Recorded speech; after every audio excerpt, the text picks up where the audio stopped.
रूस ने अब यूक्रेन पर अपनी सबसे खतरनाक मिसाइलों से हमला तेज कर दिया है।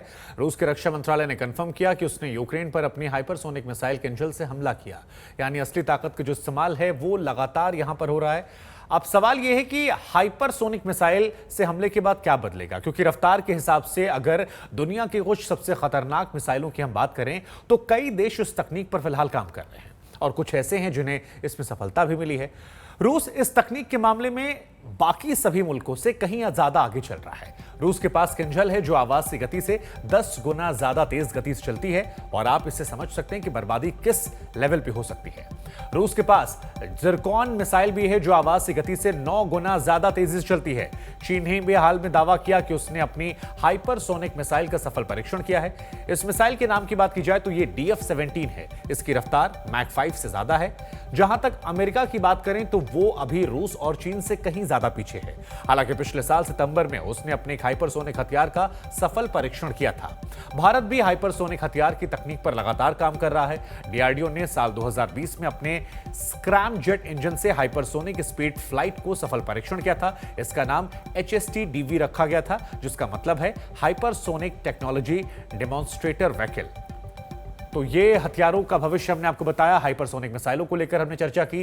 राजेश हमारे साथ लगातार बने हुए। राजेश, ये बात तो साफ है कि रूस कहीं ज्यादा आगे है जब हम मिसाइलों की बात करते हैं। टेक्नोलॉजी के मामले में बहुत आगे बढ़ चुका है। घातक हथियार है, अब तक इस्तेमाल नहीं हो रहा था। कई खबरें आ रही थी कि शायद हथियार कम पड़ रहे हैं, लेकिन अब जब इन घातक हथियारों का इस्तेमाल हो रहा है तो ये युद्ध किस ओर जा रहा है, जरा समझाइए अपने एक्सपीरियंस से।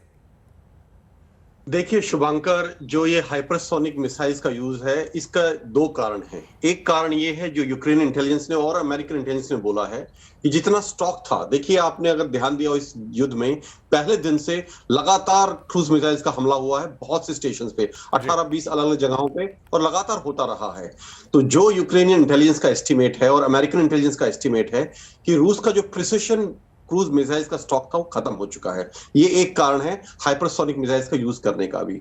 दूसरा कारण ये हो सकता है कि अभी सुनने में आया कि बहुत से जो एंटी एयरक्राफ्ट सिस्टम अमेरिका और यूरोप यूक्रेन को दे रहा है, और यूक्रेन बार बार दावा कर रहा है कि उसने इतनी मिसाइल्स को, इतने यूएवीज को, इतने एयरक्राफ्ट्स को जो है रूस के मार डाला है, मार गिराया है।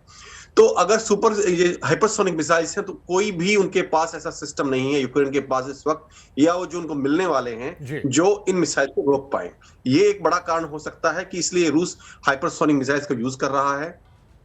इसका इफेक्ट ये होगा कि आने वाले दिनों में चाहे वो कहीं भी हो, चाहे ईस्ट में हो या वेस्ट में, यूक्रेन के जहां रूस चाहे वहां अपने मनमाने तरीके से, मनमाने टारगेट पर अपने टाइम पे हमला कर सकता है, बिना किसी डर के कि वो मिसाइल कहीं रास्ते में डिस्ट्रॉय कर दी जाएगी किसी एंटी एयरक्राफ्ट सिस्टम से या एंटी मिसाइल सिस्टम से। और शुभांकर, इससे पहले आप जाएं मेरे से दूर, मैं आपको एक बार बाहर का नजारा दिखा देता हूं यहाँ का। मैं बिल्कुल अभी मेन ट्रेन स्टेशन के इलाके में हूं जहां द्वितीय विश्व युद्ध का एक वॉर मेमोरियल बना हुआ है, और ये इलाका आम दिनों में ट्रैफिक से भरा होता था। इस वक्त रश आवर में यहाँ आपको गाड़ी धीरे धीरे चलती है, जैसे दिल्ली की ट्रैफिक है, लेकिन यहाँ इस वक्त बिल्कुल सुनसान है। मैं एक बार आपके दर्शकों को यहाँ का इलाका दिखाना चाहता हूँ। मैं कैमरा फिरा रहा हूँ। ये देखिए, आपको ये एक स्तंभ दिख रहा है जिसके ऊपर एक गोल्डन स्टार बना हुआ है। ये सोवियत संघ के जमाने का द्वितीय विश्व युद्ध के जो शहीद हैं उनके सम्मान में बनाया हुआ वॉर मेमोरियल है कीव का, और ये बिल्कुल जो है शहर के मेन ट्रेन स्टेशन के सामने है। और देखिए अब सड़कें किस तरह से खाली हैं। ये सड़कें आम दिनों में जब युद्ध नहीं था भरी रहती थी, और अब यहाँ बिल्कुल सन्नाटा है। एक आधी गाड़ियां को चलती हुई दिखेगी, वो भी किसी मिलिट्री पर्सनल की या मिलिशिया के लोगों की जो सिविल गाड़ियों में सफर करते हैं यहाँ पर।